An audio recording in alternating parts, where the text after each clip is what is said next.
Thank you, Madam Chair. I'd like to thank the witnesses for their insightful comments, for the discussion this morning. This is certainly an important conversation. We believe this conversation about accountability and about rebalancing the triad is critical to the future of students all across the country.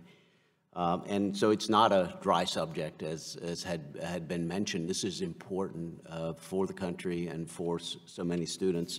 We very much appreciate your time and devotion to making sure that students are receiving a high-quality education to prepare them for a lifelong success. I do, Madam Chair, have I want to make comments on two specific themes that have come forward in the hearings, and then we'll have a few documents which I will ask unanimous consent for to submit into the record.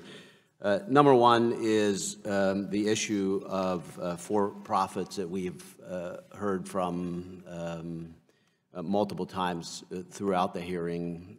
And I'll just say that I think we all agree that there are bad actors. There are schools that have we've seen false marketing, we've seen price gouging, we've seen inaccurate employment prospects, but this is across all segments and all sectors of schools. And so what I want to be sure that we're thinking about is that we are not maligning an entire group of schools that truly are serving students and serving them well.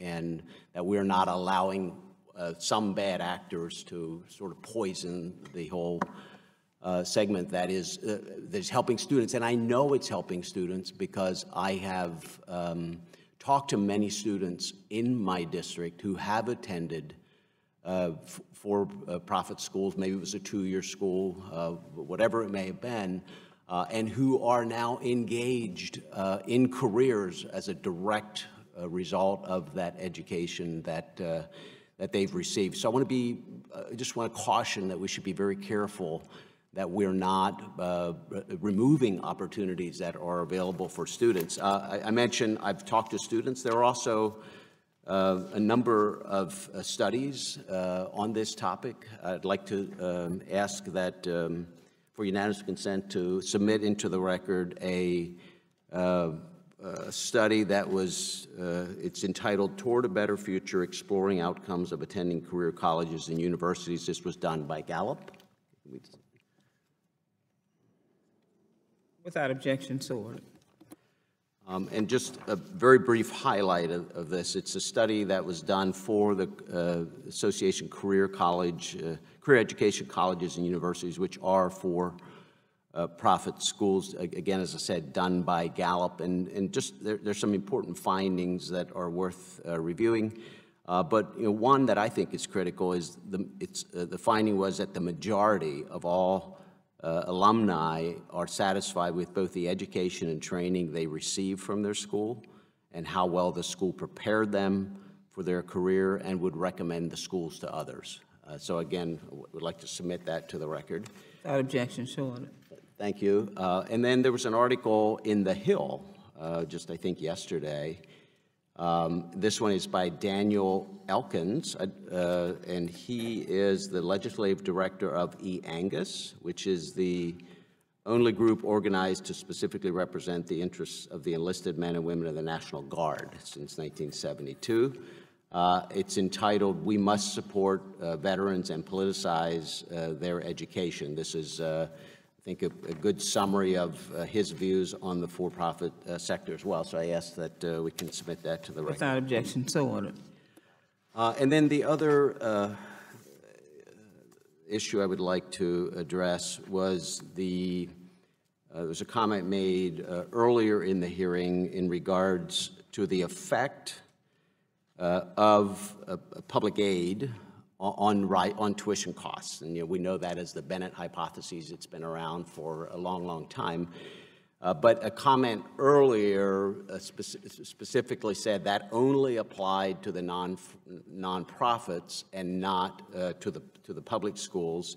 I have two studies, and the offer was made that we should review that together, and I think it's an excellent discussion to have. So in the interest of doing that, there are two studies that I would like to enter into the record that address this issue. The first, Madam Chair, is the Bennett Hypothesis Turns 30 by Jenna Robinson. Without objection, so ordered.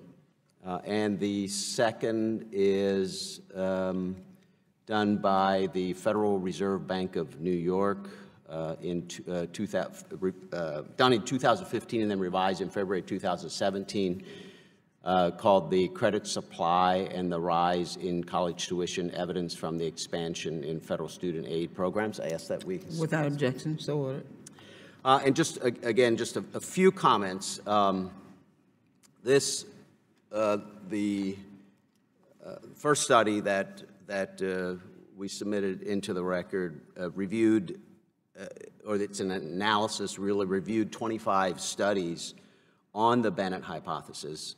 And of those reviewed, the clear majority of the reports, 14 of 25, found some effect on federal subsidies on the price of higher education in at least one segment of the higher education market. For example, a 1998 study showed that public colleges and universities increased tuition by $50 for every $100 in aid. And a 2015 study showed it is even more than that. They found a pass-through effect on tuition of changes in subsidized loan maximums of about 60 cents on the dollar. So I believe that the Bennett hypothesis merits further consideration and debate as we continue to talk about the best way to hold all actors accountable for taxpayer dollars. And finally, billions of hardworking taxpayer dollars finance post-secondary education every year. We've been talking about this. Yet as we learn from the GAO's testimony and accountability, the accountability process today can be ineffective and is outdated. Dr. Brittingham provided a fresh perspective on the good work accreditors can do to measure institutional outcomes as well as inputs. Still, more can be done to align incentives so that colleges and universities share in the risk of financing a student's education.